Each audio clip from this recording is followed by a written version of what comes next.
So in this video lecture, let us conduct one more experiment in your Palatonics laboratory, that is SCR digital triggering circuit for a single phase full wave rectifier or half wave rectifier. So right now we will make use of one SCR so that will become your half wave rectifier. Now if you concentrate on the circuit diagram here, you can look at the circuit diagram here. So here you are feeding the single phase AC supply. This is your auto transformer, right? So other end of auto transformer, it can be given to your SCR, anode terminal and cathode terminal you have. So from cathode terminal, so this can be connected to the load here. If you want to use ammeter, you can use it, or else this is not required. So other end of one is connected to load other end is connected to back to auto transformer. Simple connection, series connection is there. Then so you can connect a voltmeter across the secondary of the auto transformer just to measure what is the amount of voltage you are getting at the output terminal of the auto transformer. Now so the main objective is what? So this is SCR digital triggering circuit, in the sense what? So you just have to trigger this SCR, so that triggering signal can be obtained by using this digital triggering module.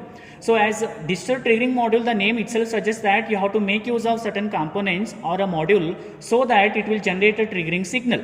So once you generate a triggering signal, it can be applied to gate terminal, between gate and cathode terminal of the SCR, so that your SCR will be turned on. So you are using only one SCR here, so it will conduct only for positive half cycle, so it will not conduct for negative half cycle. Hence you can convert AC to rectified value of DC output voltage, right? So during positive half cycle only will get the output voltage. This is a simple connection what you have. So if you can see here, so you already know this is your auto transformer. This is been fed to your isolation transformer. So you are using isolation transformer just to provide protection. So it acts as a protective device for all these components. So you are making use of a resistive load here. This is your resistive load. Then you have a SCR. This SCR has to be turned on. So you know that in order to turn on the SCR, it requires a gate signal. Until and unless you apply the gate signal, gate pulse, triggering signal, it will never be turned on. So this gate signal will be generated by this digital firing circuit, what you can observe here. The main function of this digital firing circuit is just to generate a triggering signal. That itself is the vital input that is required for the SCR. So here you can see that there are 4 combinations. If you have a 4 SCR, then you can connect a gate and cathode terminal here. Green stands for gate.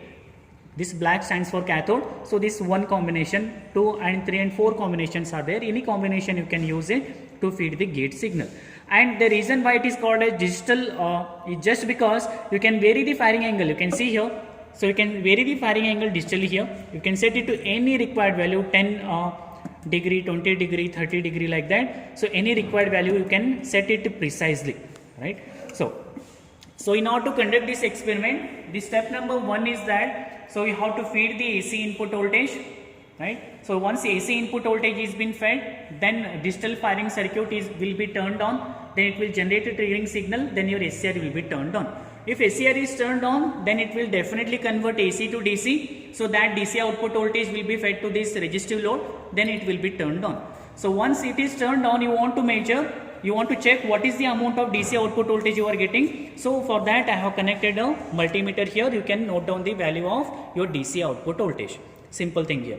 Now this step number 1, let me feed the AC input voltage here. You can see here. Let me feed the AC input voltage. You can feed it from 0 to 230 volts here. So here keep it to 100 volts here, or 120 volts as per your requirement. So I am setting here the AC input voltage as 100 volts, nearly 100 volts here.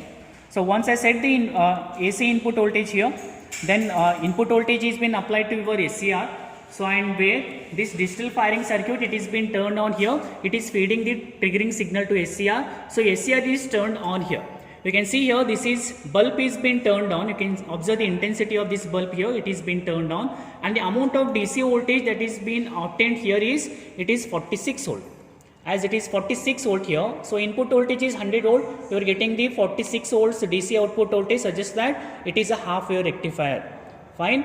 So once you get this DC output voltage, as you are using the SCR, you can vary the firing angle here. So that firing angle can be varied here. So from 10 degrees Celsius, 20 degrees Celsius, like that. If I keep it to 20 degrees Celsius or 30, you can observe the DC output voltage here. So it will be reduced. Right now it is 42.4 volts DC output voltage. It was initially 46 when firing angle was 0. Again, if I go on increasing the firing angle here, if I keep it to 60 degree, again output voltage is reduced. So this clearly suggests that if you vary the firing angle, output voltage go on reducing, so you will get a controllable value of DC output voltage, right? So this is the main objective of conducting this experiment here. So it is a SCR digital triggering circuit, so you can convert AC to DC. Okay, have a nice day.